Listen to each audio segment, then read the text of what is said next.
I just wanted to share a little bit about what we do in the Institute for European Studies and how we can help support you. So the Institute for European Studies houses the undergraduate minor for European Studies. The minor is constructed essentially of 5 courses, 1 core course where 90% of the content focused in the course is focused on Europe, 3 elective courses where the threshold is 50% of the content is focused on Europe, and then a language requirement. And that sometimes would require 2 courses potentially. It needs to be a 2000 level course. So if you haven't taken the prerequisite for that, then ultimately to get to that 2000 level, you would need to take the language course in advance of that. Or if you're a native European language speaker, you can test out of that, in which case you would add an additional elective course. So you would take 4 elective courses and you would kind of check the box for meeting the language requirement and then have the core course. So essentially 5 courses. I do the advising for that. So if you're interested in being enrolled in the minor, you can reach out to me. My email is ph55@cornell.edu, so ph55, and I would love to meet with you. Usually our advising sessions are 15 to 20 minutes. We review your courses and figure out how far along you are in the process. But the exciting thing is that some of the courses that you're taking when you do your study abroad program could be eligible towards the minor as long as they meet the requirements for the 50% threshold for the elective courses. The core course does need to be taught here, taken here at Cornell, but elective courses can be pursued while you're doing your study abroad program. And a lot of students find that that's a really great way to meet their electives because they're taking courses that are focused on the culture of the region that you're in or things like that. So depending on what your program is, that could be eligible. Then the other thing that I wanted to really emphasize is that we have funding available for undergraduate research projects and experiences. So some of them, all of the funding is available to do international travel. So if you're already in Europe in the spring semester, you could apply for the funding. Our deadline is March 16th. So you could think about it right now over the break and start to put a proposal together and see if you could get funding for a research idea, a project that you might like to do in Europe over the summer. And you're already there, so you can make better use of the funds and do some traveling to pursue your research during the summer. We also support internships. So if you have an internship that the employer is not able to pay you, it would be an unpaid internship and we can subsidize that. Or even if they have a paid internship opportunity, it would help to pay for your housing or supplement the income that you might be getting there to make it feasible for you to pursue during the summer. So if you have any questions about that, of course, you're welcome to email me. I'd be glad to meet with you. Courtney Sopp, who is on our team here in the Institute for European Studies, is also a great resource for you. You can stop in and visit us in 120 Eurus Hall. We're as part of the Einaudi Center, and so you can come find us. We have good coffee. We usually have some chocolates, so you could stop by, have a coffee, have a bite of chocolate, and meet with us. So I'm going to pass it off now to Rick Lee. Thanks, Pamela. Good afternoon, everyone. Nice to see you all. My name is Rick Lee. I'm the Senior Associate Director for Academic Programs at the Marriott Einaudi Center. And so the European Studies is one of the units that I work closely with, so Pamela and Courtney.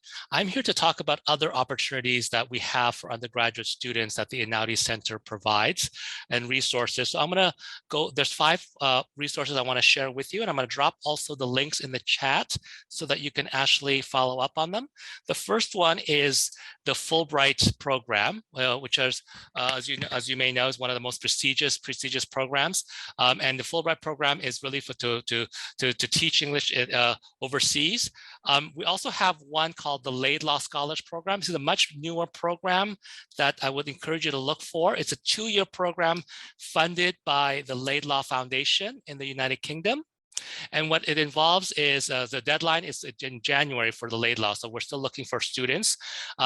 It involves a leadership component as well as a research component, so it's very, very exciting. So the Laidlaw Foundation is really looking to train students to become ethical leaders. So we're also partnering with the Einhorn Center for Community Engagement, and they're providing the leadership component. But you also get to work on a research project, a research and action project in the second year of the program in the summer for travel. We also have 2 minors out of the Einaudi Center. The first one is the International Relations minor. And I think that would appeal to a number of you who are interested in European studies. And the second minor that we also have is the Migration Studies minor, which is very interdisciplinary as well. And again, please check out the qualifications for that. And one last resource and opportunity I want to share with you is our global virtual summer internships. And you can learn more about that at the following link. Before I turn it over to our next speaker, I also want to take this opportunity to share with you a really exciting event next Tuesday, a postdoctoral symposium on future studies in the study of migration and racial justice. That's on Tuesday. It's in person in Eurus Hall and also via Zoom. So I would encourage you to hear 5 really young researchers, postdoctoral fellows. Hopefully we'll see you there. And now I'd like to turn it to Dr. Leslie Schumacher. Hey, thank you, Rick, and thanks for having me here to speak with you today. I'm just going to share my screen quickly, and then I'll give my small introduction too for the slideshow. All right. So I'm Leslie Rodney Schumacher. I'm a visiting scholar in the Institute for European Studies, and I study Mediterranean history, modern Mediterranean, particularly Europe and the Middle East and the connections between the same. I've taught on a number of topics that relate to some of these minors and that were just discussed. So I focus on migration in the modern period, also imperial national rivalry. So I was asked, Pamela was so kind enough to ask me to speak today about some of the major issues related to just one thing on the screen there. If I could go back, I don't know why my computer is not allowing me to go back there. I just got to click. On a couple issues, I want to talk about a couple issues that are on the mind of Europeans and those who focus on Europe at the present moment. So the goal here is to give those who are living and studying in Europe a kind of a sense of some of the key issues, right, that you'll encounter on arrival. Many of you have traveled there. Some of you might have lived and studied in Europe as well. So for those who have that, there might be some sense of that being some of this old information. But the idea here is how it's different in some ways from the position of traveling versus living and studying. So a couple of reasons for this. First is I'd like you to be able to kind of hit the ground running when you arrive, to have constructive, in-depth conversations about possibly contentious issues in some cases with the people that you meet. And the second thing is to spark interest, right, in things that you might want to think about and study and look at while you're in Europe. And maybe you'll come on back with some spark of interest that you'll bring back to the ethics community, a shameless plug for the minors that were just discussed as well. So I'm going to be looking at 2 issues, and then I will have some resources at the end that will go out so you can do a little more reading, and you can also have my information in case you want to contact me and ask any more questions. First, I'm going to be talking about Europe as a continent of migration and anti-migration. And the second thing is to talk about it as a continent of integration and disintegration. All right. So let's start here with migration and anti-migration. So apart from the pandemic, the most prominent cross-European issue still remains the question of migration. So this story is often told through the ongoing refugee crisis, kind of centered around the Mediterranean, but applying to other areas in Europe as well. And this has affected the whole continent, but not in the same way, in equal measure and equal ways. And although not all countries in Europe are members of the European Union, EU policies that regard migration influence the discourse on this. So The refugee crisis peaked by the numbers at present in 2015. You can see here, it's kind of a complex map and graph of showing some of the areas of the routes at that point in time and the major countries of out-migration and the countries of in-migration where people were going. So some of this was driven by major things you hear about in the news, right? Or, have come across in classes and things like that. So Syria, right? Syrian civil war, many, many millions of refugees, both within Syria, and then also in other countries. So that's the number one there. Afghanistan, was obviously we've seen a culmination of some of those effects in the last 6 years just recently. Iraq, we see some of the countries that we might imagine would be in this kind of category. Kosovo, Albania, these ones reply to the kind of crises that aren't talked about as much in international media, particularly in the US. And in the case of Kosovo, for example, it's primarily a extreme kind of economic collapse in the country, leading people to leave, and different forms of danger politically as well. One thing that has changed, though, in this period of time is that 2015 is kind of ancient history to some degree from these contemporary events related to migration. So there are aspects that have changed over time. Just going back quickly, this Western Mediterranean route now would have a much thicker arrow, for example, because there's been more migration, particularly of those from sub-Saharan Africa that are experiencing a combination of political crises, oppression, and also the climatological change, climate change changes in the desertification of the Sahel, the region below the Sahara, taking away their ability to farm and causing other issues. So if we look back, migration has been on the minds of Europeans for the entire modern period. This is just one example of that. In 1858, this is a map from 1858, a French map, showing migration from Europe and other places, as you can see, to Africa to Asia and vice versa, but primarily focusing on the European portion to the Americas. Now, in this case, what you see here is this is 1 year that they're measuring, and we see a lot of northern migration. So we see a lot of people leaving from what's today Denmark, Germany, the British Isles, and moving to the Americas. Over time, this would begin to shift. So by the late 19th century, early 20th century, you see it moves kind of south and east in terms of Europe, Italy, Spain, Greece, Poland, Russia, places like that for out migration. And then you also see a lot more of movement to southern locations in the Americas. So a great example of that is Argentina. There's a 1914 census by province of European born. This isn't European heritage, this is European born. So these are immigrants who have come to Argentina in their lifetime. And, look at this Buenos Aires province, still at that time and today, the most populous province, more than 40% of people in Argentina of European born. And the majority of those Italian. So about 2/3 of the heritage in Argentina is Italian. So if we fast forward to the post-World War II era, you'll see that there's a relatively recent memory in Europe, no matter where you go, of 2 phases of migration.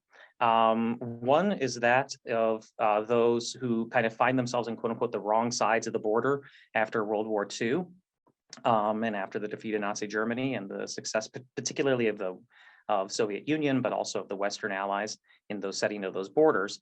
And this could be Jews who survived the Holocaust, who are trying to find their way home, but have been dispossessed of their possessions by post-war governments, and also what are called Ausländer Germans, so it's like the ethnic Germans that were in other countries and have traveled because of either a desire to travel, but most of the time because of discriminatory policies by new governments to kick out the Germans too.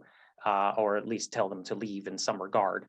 And so here's an image of that on the left. The right image, the image on the right here you see is a post-1989 migration, the fall of the Berlin Wall. Then you see it in 1991, fall of the Soviet Union. You see a lot of free movement during that period from the out part of the migration. So now there aren't governments who are telling people in the formerly communist countries, you're not allowed to travel. This doesn't mean actually that they're being accepted with open arms, though, in countries that had not been communist. So this is a point of contention. There are a lot of people moving at the time, and the question is, what are we going to do with these East Germans and these Poles and these Hungarians when they're now free to travel? This maintains a kind of a role in present-day contemporary conversations as well. So at the same time that this is going on, Europe has been experiencing a generations-long decline in the birth rate. That means without immigration, Europe would literally die out, okay? So the way to understand this birth rate is not as like an average per birthing person. It's actually like taking, the number of babies born, then dividing by the number of women in the census.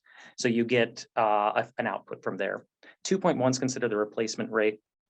2 in terms of the parents, two children replacing 2 parents, and then 0.1 to account for growth and infant mortality. So you can see in this map that the country that comes closest is France at 1.86. By a point of comparison, the United States is about 1.7. So we continue to grow very slightly because of immigration. In Europe, this has become a big concern. It has been for years, but particularly in countries like Italy and Spain that are seeing even lower birth rates. Places like France have had what are called natalist policies, like prenatal natalist policies that encourage birth. So this can come from kind of a liberal left-wing side in terms of kinds of measures that are taken by governments to pay time off, different kinds of provisions for helping with children, daycares, things like that, aid of different types. And then from a right-wing side, where there have been historically kind of disincentives, both legally and also just sort of culturally about women working outside the home. That's going to be something that you would see in the upcoming French election, which I'll mention very briefly right at the end of this. So, and like all things, there's also other stuff going on because there's free movement under the EU policies related to labor. So if you are a citizen of an EU state, you are able to go to another country and work and live. So what we see here is that there's movement back and forth across some of those old divides that I had just mentioned. So let's take an example. These are complicated maps, but they're very, very interesting. I'll make a plug for Jakub Mary, makes very good maps. So let's take Poland, for example. This first one, number of people born in the given country currently living abroad. So 11.5% of Polish citizens live abroad, all right? And this map on the right shows you what's the most common destination, right? So for Poland, of that 11.5%, the largest portion live and work in Germany. You take Germany, so you see 5%, and the USA. So it's not just in Europe, there's movement in other places, the UK, Australia, right? So you take that 11.5%, that's about 4 million, little under 4 million people of the Polish population. Compare that to the United States, it would be like having like 30 million people, who are living and working abroad. It's not that many, okay, it's not that many. So this can be very profound in certain places in terms of what it does socially and politically. This has led to there being some dynamic between the question of whether people are more or less worried about emigration or immigration, emigration out, immigration in. And so a place like Poland, we see here with this color, they're worried more about people leaving their country than coming. Italy is the same, Spain is the same. These places with lower birth rates and larger amount of people living outside of the country. Places like Germany, which we just mentioned, we see people worried about coming into the country rather than leaving the country. This map is a little bit deceptive in some ways. This is from 2019, but the deception is in the fact that you see, let's take Sweden, for example, it only adds up to 51%. Well, they didn't include in this output the fact, this is the best map I could find that showed this study, those who said it was both. So I think that's like a great example of like, you're going to get in a conversation with people and it's going to, there might be somebody who is, taking a stance on immigration, taking a stance on immigration. There might be people saying it's both of these things. And you can get into some sticky situations, no matter what you believe, because this is something that's a strongly held and commonly discussed issue. The Italian case is instructive here. We saw some of the examples of that in the previous slides. If we take, we have this very low birth rate, a relatively strict system of immigration in the country, apart from people from other people, people from other EU states, that is. And there's a variety of powerful political parties and factions that are, to put it lightly, anti-immigration or immigration skeptic. So we see here an example of the last government. This isn't the current government of Italy. This is the previous government from before February 2021 of this year. So we have on the left, Luigi Di Maio.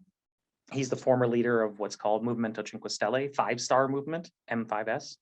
This is like a populist party. It tries not to say it's left or right or anything like that. It has some traditional left-wing kind of elements that we might associate with it.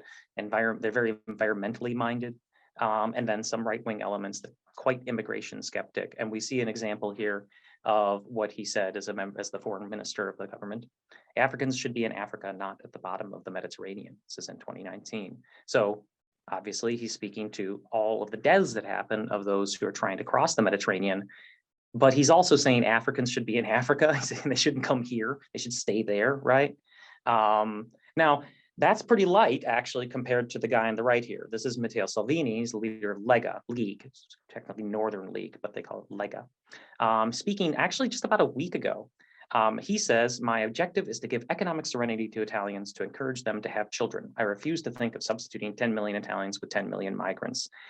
And you are going to, for those particularly going to Italy, but this is a conversation across the country, going to see a lot from this guy. He's currently undergoing a lot of legal issues related to migration scandal over stopping ships with refugees coming in. You'll also, this is a good place to mark that the term refugee and migrant can become actually like quite, you can get in like arguments with people about this. And in the US, it's slightly more interchangeably used, but this is a point of contention. And I'll mention quickly just this guy in the middle, Giuseppe Conte. He was the prime minister, independent kind of figure, but now he's the leader of this M5S. And he's actually kind of signaled that, maybe we should step back from some of the anti-immigration rhetoric. So this is a kind of a developing issue, and but it has a basis in this kind of anxiety over falling birth rates, anxiety over immigration, and the conversations that come out from there. All right, so let's move on to integration and disintegration. I'm pausing there because I'm putting like a hyphen. I'm not saying disintegrate, I'm saying like disintegration. Integration and a reaction against it. You'd imagine that in a place that I've just described is going to have fewer workers and people to pay taxes and things like that, unless immigration is increased.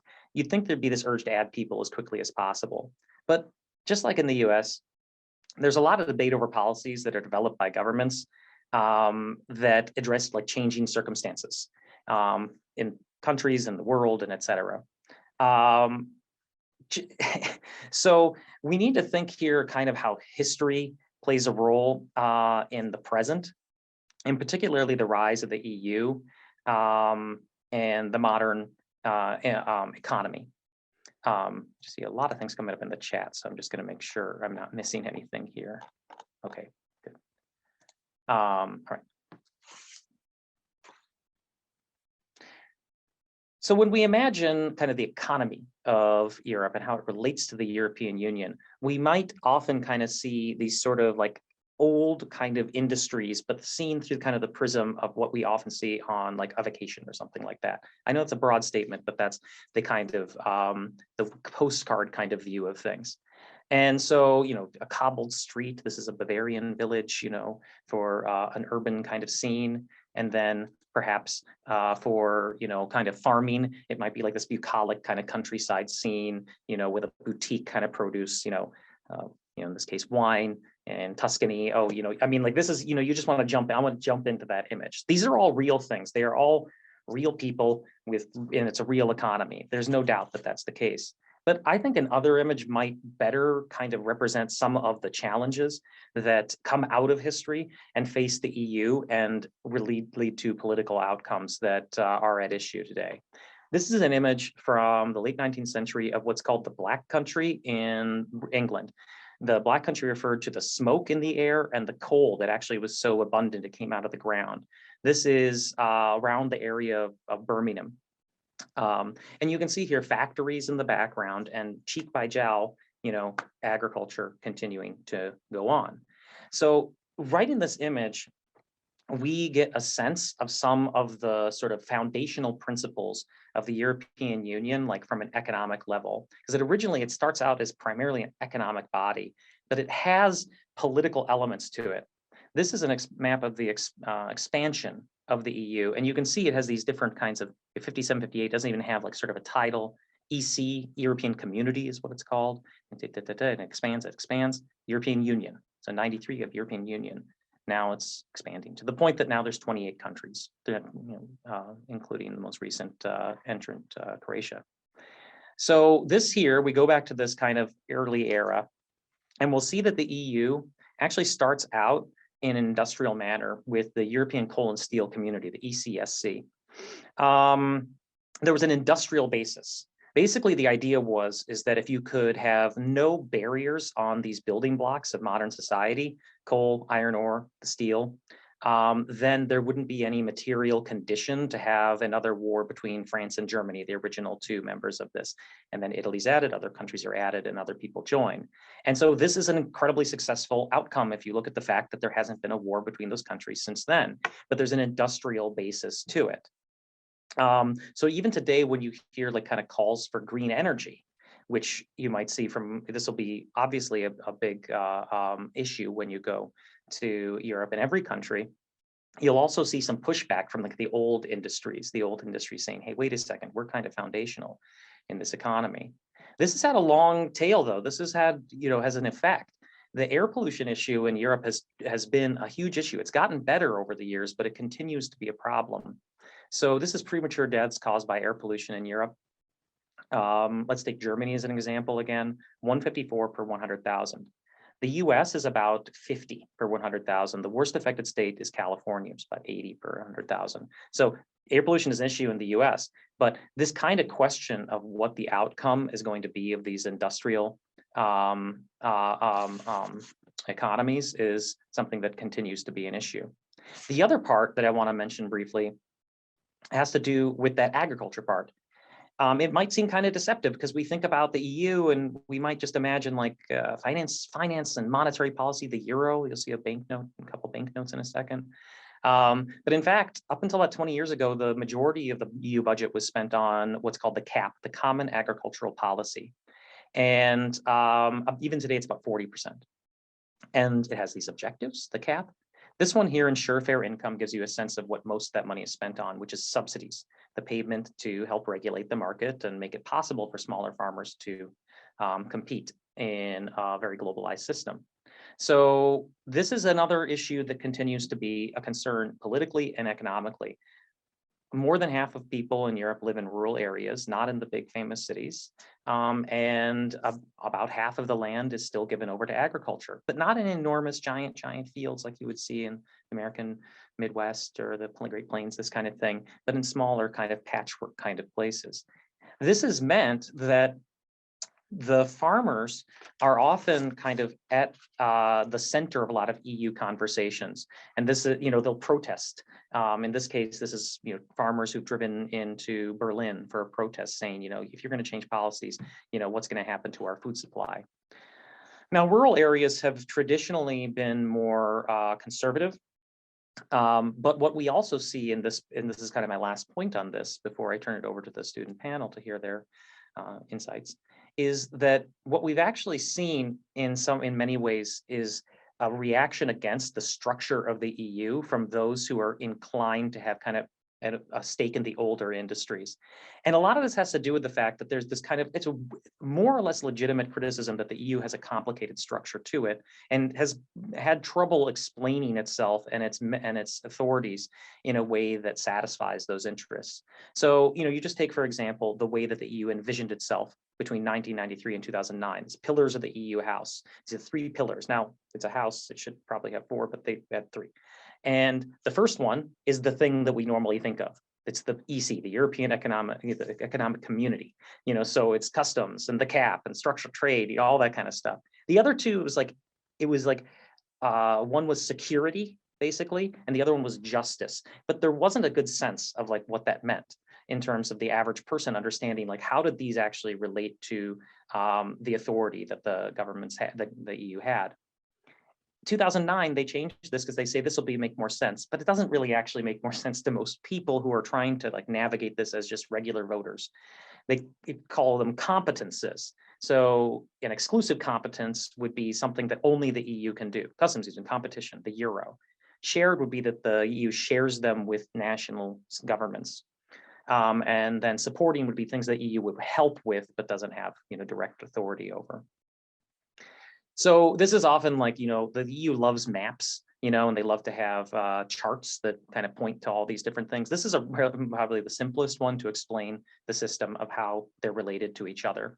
So I'm not just trying to show this to say, let's dwell in the complexity, because really it is pretty easy to understand if you know the different elements. But there are people who in Europe you will meet who are very upset about a couple of these aspects. One would be the European Commission. The system of picking the president of the European Commission is got this sort of relationship to the enfranchised people, but it comes through these different kinds of routes. If you're interested in that, it's too long to explain in this short time, but I would love to talk about that with you. That's often something that is kind of directed as by those who are EU skeptic. It's like, what's the role of this commissioner? How did she, in this case, she, Ursula von der Leyen is the current commissioner, what's her role and how did she get there? The other thing is the European Central Bank. So you can see nothing points to it. It's independent by design. So that's so the policy doesn't change if like the government changes. But this also makes people upset often where they'll say, well, there's no one in charge. It's a shadow government, et cetera, et cetera. The other part, really quickly to sum up, is that the EU has had some trouble understanding its development into kind of a cultural body, because it started economically. And so there's kind of this mythology of a shared heritage that's employed, and it's often lampooned. So an example of that is the banknotes. Many of you, I'm sure, have handled these banknotes. Maybe you knew this, but it might surprise you to know, and I didn't know until I was already in grad school studying these things. None of these things are real. None of them are real. By design, they decided to have artists not represent real places and real bridges, but actually give them this sort of impression of what a European place would be. Now, they're all Western and Central European. So this is this kind of other part of it too, that you don't see a Bosnian minaret for Muslims who live in Europe. You don't see, I know it's not the European Union, but it's also Europe.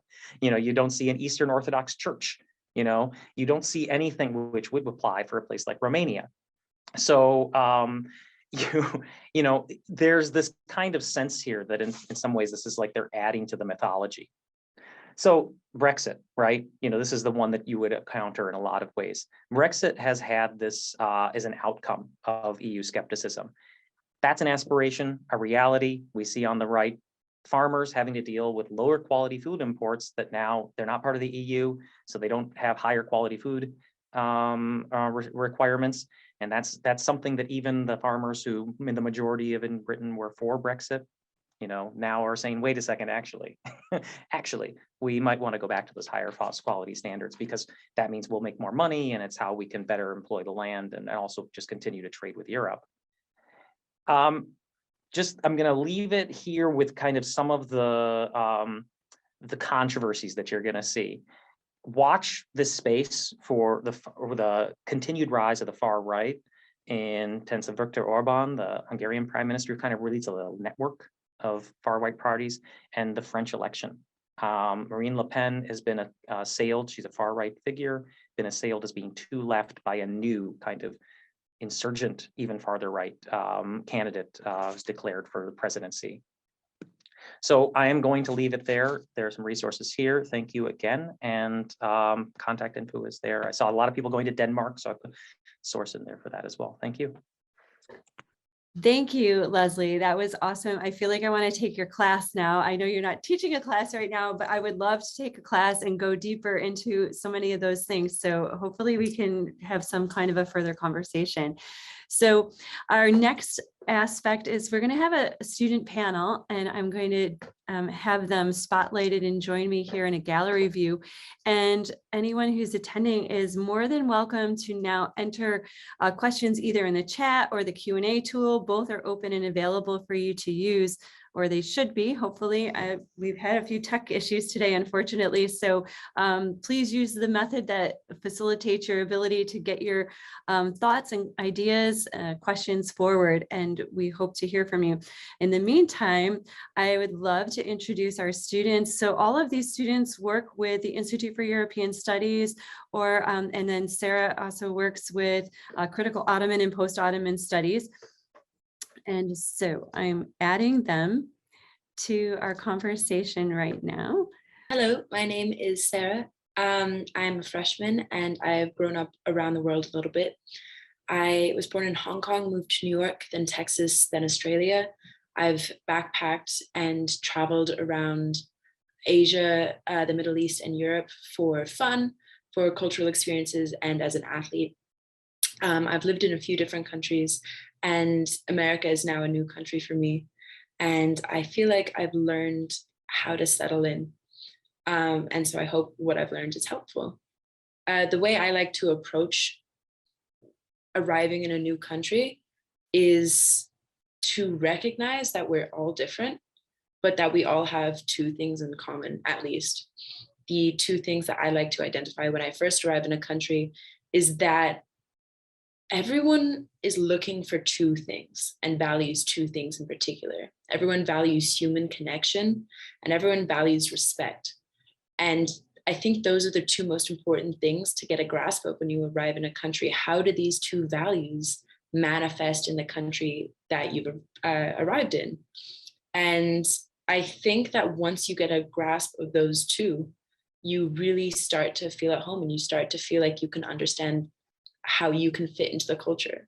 So if we touch on the idea of connection, especially in Europe, it can be very difficult for Americans to understand how to connect with people. Being in America, I recognize everyone being very friendly. People smile at nothing. People talk to each other in the lines at the grocery store. And this is not my experience in Europe. I remember going into Germany, wanting to speak to people in the train, and them looking at me like I'm crazy. And that can feel very alienating if you don't recognize it and you don't acknowledge that that's just a cultural difference. The way that people relate to each other and make friends in different countries is different, and it's worth looking up, but it's also worth observing for yourself to understand how you can fit into that aspect of the culture. Another thing that could be difficult is the way in which people connect with each other. So for example, in America, I find it difficult because I've been told I can't bring up politics or religion at the dinner table. Whereas when I'm with my French friends, that's all we talk about and that's how we connect. And so it's very useful to figure out the sort of social rules that facilitate connection in the culture that you're going to be living in. And then if we go on to the value of respect, I think that it's very important to deliberately seek out the rules of respect. When I was in the Middle East, I didn't realize that showing the bottom of my foot to someone was hugely disrespectful. And I was not aware of how I was sitting. And because of that, I offended a lot of people and alienated myself. I think that this can truly apply to any culture, and specifically in Europe, with a lot of the languages, there are more respectful ways to address certain people, and it's very important to be aware of that. Whereas I feel in America, you can generally speak any way to any kind of person. So when you arrive in a country, you want to get a grasp of the rules of connection and the rules of respect. And I think that would really be a great first step to feeling at home in a society. Mariana, do you want to take over?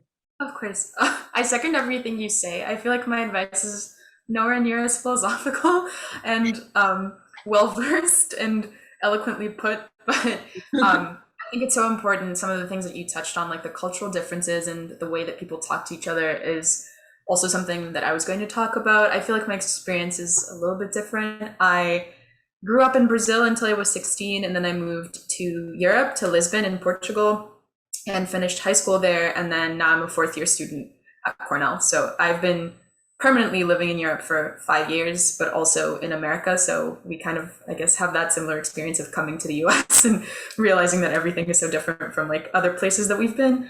I feel like my advice in terms of Europe particularly, top one actually would be knowing like cultural cues and customs. The first one that comes to mind is like eating times. I've realized once I came to America that people eat extremely early, and that is very much not the case for most of Europe, but particularly Southern Europe, which is what I have experience with.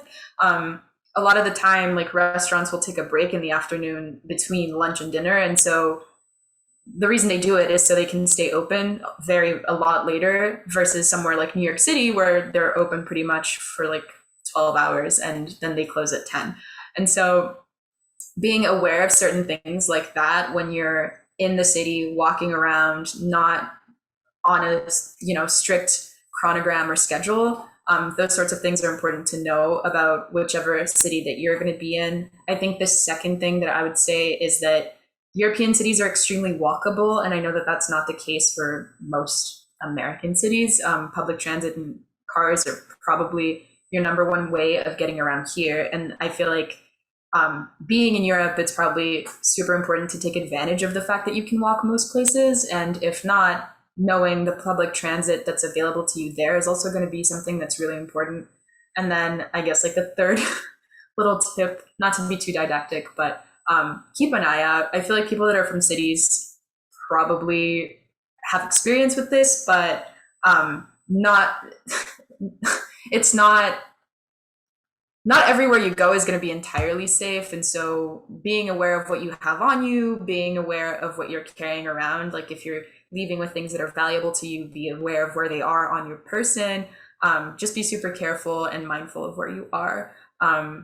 It's a good way to not have a tragedy happen when you're abroad for like 4 months and you lose something that's super important to you. I don't want to scare anyone, but I've heard terrible horror stories of people studying abroad and like losing very valuable items. And so I guess that would be my advice a little bit based on my own experience, but I so second everything that Sarah said about like ways of communicating, because that's entirely different. And also what you said about like particularly being an American in Europe, I think that there's a lot of nuance there, and not everybody is going to welcome you with open arms because of that.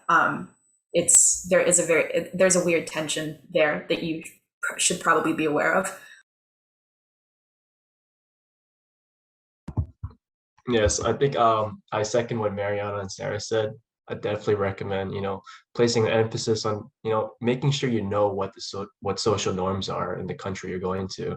I remember I went to France, I had a lot of interactions with people, and when I came back, my French instructor told me that, it's really rude if you don't say bonjour every time, you go to a convenience store or a bakery, or pretty much every interaction you have. Here in the United States, you can go to the 7-Eleven here in College Town, walk in and just buy something and leave. And realize even the most subtle of my interactions and my behavior was considered extremely rude. So I definitely second that.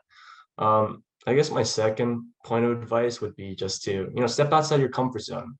When I traveled to Europe, I made the mistake because I often, stuck to a lot of tourist attractions or a lot of metropolitan areas. And it wasn't until I kind of traveled to some more rural areas or, places that are well less known that I realized it's kind of a different experience. A lot of the individuals there aren't really trying to cater particularly to tourists or to travelers. And in some ways, you can even have a better glimpse of, what the genuine culture is in the country you're visiting. And Europe has a great, train system, make use of public transportation. I definitely recommend doing that. Also, I would recommend, as Mariana said, to keep an eye on your surroundings, even in the least suspectable of places. I remember when I was at the Eiffel Tower and I had a soda can, and someone approached me. He put a finger up his nose, he stuck it into my soda can, and 5 seconds later, my soda can was gone, which is quite genius of him because he wanted to drink my soda. But just things like that, you really don't suspect it. And I definitely recommend doing that. My last piece of advice is just, it's okay to feel really out of place. When I had a summer exchange program a couple years ago, I was with a lot of British and French students, and the way they interact and the sense of humor can be quite unfamiliar to you. And it's okay, it's really easy, to retreat back to your own room and kind of give up in a sense, but I'd recommend just sticking through it and believe in yourself. It will come to you. And I'd like to pass it on to Maylee. Thanks, Andrew. I guess to jump off of that feeling alienated point, I went for a study abroad program my junior year of my undergrad, and I went and studied in Milan in Italy. And what I found particularly helpful, which I think is at a lot of schools in Europe, it's called the Erasmus Student Network. So basically it's a club for basically anybody who's on an exchange or a study abroad. Erasmus is the term for like European students that are traveling in Europe specifically.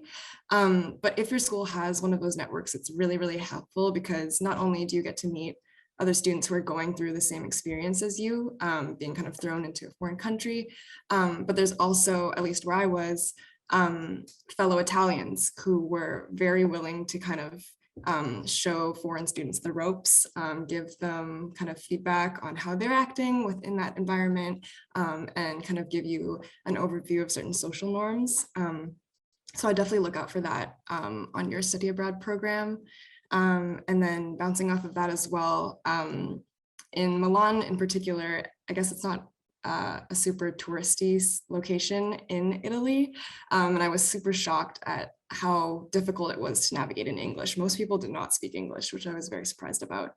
So I definitely recommend, I took an Italian class before I went on my study abroad, really trying to get to know the language as much as you can, even if it's just like going on Duolingo in your free time on your commute to school. And then kind of touching back on what Sarah said, it also does show the people around you respect that you're really trying to integrate yourself and you're making an effort to be mindful of their language and their culture. And then my last point is like the most practical out of all points, but I would really highly recommend buying a portable charger. If you don't know where you are, you will very likely often be on your phone using your GPS, which is incredibly draining on your battery. It happened too many times that I'd be in a foreign city and my phone would die and I have no idea where I was.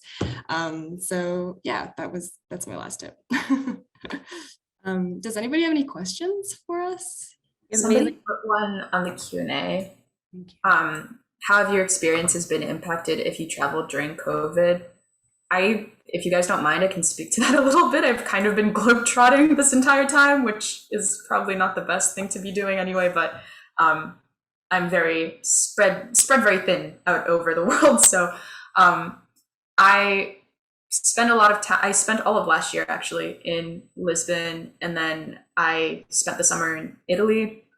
And I feel like you'll find that the level of caution is different in different places. And so I guess that my best advice would be to sort of try to understand what the norm is with regards to social distancing, face masks, like trying to fit into the prescribed sort of safety measures that are being implemented at that moment. Be very aware of like what vaccination requirements or other requirements, COVID testing, you might need to do certain things, because the last thing you want is like walking up to the museum and then you can't go in because you don't have a test or you don't have your mask on or something like that. So I wouldn't say that it's affected anything negatively. I feel like I am hyper aware of these things and I try my best to stay updated. But I guess my best advice to you would also be to stay updated on those things, because it really eases your movement between countries if you're doing that, because then you don't have to be the person who's out of the loop and you don't have to go out of your way to do things when you could have just prepared beforehand. So that's my take. I'd love to add to that. Over the last year, I've been in Sweden, Denmark, Germany, and Singapore and Australia. And as I was traveling and places started to lock down, I did find it much more difficult to meet the locals. But the flip side of that is all of the travelers that I was stuck with, we became very, very close, because everyone's thrown in the same boat. Everyone is a little stuck. Everyone is finding it hard to meet people.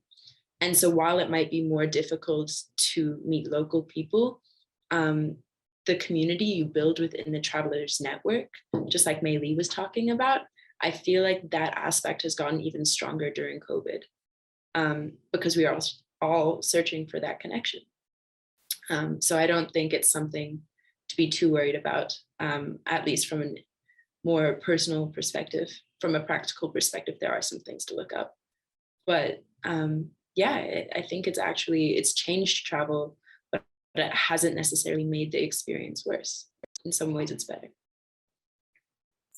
Exactly. And I feel like the resilience that people have shown throughout this is so palpable. When you travel and you go places, there's just these like modified ways of having gatherings outdoors and new activities that have been developed over the course of the pandemic. So I don't think that you'll be missing out on anything in terms of programming and what you want to do. You'll find something to do. You won't be bored at all.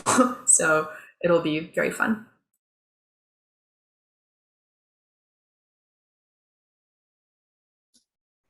So do any of the participants have any more questions for our student panel? I mean, we are at the 6 o'clock time, but we started a little late and I don't want anyone to miss the opportunity to ask a question that is important to you. There's another one in the chat. Traveling around Europe once you've reached your study abroad location can be expensive. How have you managed and minimized your costs? I might speak to that a little bit. I haven't done a study abroad in Europe, but I have spent some time there as a solo backpacker. And reaching the destination can be very expensive. One thing that I've noticed, I was very worried that, I was close to broke and I couldn't afford to do many of the big ticket items. I was thinking, how was I going to meet people? I couldn't go and spend $100 in a night. And I started doing the walking tours, which are free. I started doing all these free sightseeing and going to the sites and free activities that you can find online. And what you notice is that there are tons of broke people that want to travel in Europe, and they're all going to the same thing. And you're meeting the same people. And when you're meeting all of these people that have the exact same budget as you, which can be low, suddenly it doesn't feel so low because you have a community and you're doing something that's within all of your budget, so you don't feel like it's too low. And honestly, this is the kind of rule of thumb. It's not really about what you're doing at some point, it's about who you're doing it with. So if you go out and do those cheesy sort of like free walking tours, that's how you meet the people that have the same interests you do and are in the same boat as you do. So that's how I minimize the costs. Yeah, I would completely second that, Sarah. I did so many walking tours at the beginning of my study abroad, which was exactly how I met a lot of my friends. And then I guess I would also just reiterate, like, making a budget is really, really helpful, especially if there are things that you really do want to do, like some big ticket items on your list. Planning out a little bit. It's still nice to have a leeway, like some leeway to go do fun things with your friends that are a little more spontaneous.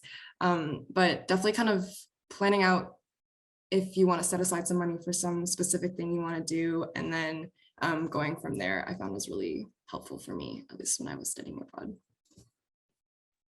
Another more like practical tip is cooking. I mean, it's fun to go out and try all the food, and I definitely say that you should try it out. I probably say don't try it out for every meal. One thing that I love to do in new countries is whenever I meet a local, I ask them to give me a recipe. And so you can explore a culture through trying to cook the food and learning how to do that. And that's also a lot cheaper than going out for every meal. So that's a bit more of a practical note. Okay, so I just want to thank you all so much. I feel really humbled by just how generous you all are with and how insightful, and I'm so proud of each of you that you're so amazing, that I'm really excited to have you on our team and that you took the time today to share your experiences with all these other students. So thank you, thank you, thank you. So to the students who participated, you were also generous with your time. I appreciate that. And please reach out. Rick and I both shared our contact information. Leslie, thank you so much for what you contributed, the history and the current events. It's really helpful to have some insight into what's going on in Europe and why. So with that, I think we'll sign off for tonight. Anyone else have any last minute things to share? Good luck finishing up the semester. Yes, yes. Thank you, Rick. That's a good point. Yeah, good luck with finals and reviews and all of the things that you do. So, Yeah, all and I was right. just going to say, yeah, like I said, reach out. You know, I'll have that information out. I'm happy to ask and answer any more questions on those or other topics. It's obviously something I love talking about, and I know that people have specific questions about specific places, and I might be able to, if not give you the answer, direct you to some resources on that area. Oh, also, I never mentioned, but I'm going to be studying abroad next semester too. So if anybody needs like a contact that's actually in Europe, I'll be in Rome. So if any of you are around, come visit me, talk to me, whatever, I'll be around. So yeah. Great. Have a wonderful evening, everyone. And we'll be in touch. Okay. Thank you, Pamela. Bye. Yes, absolutely. Bye.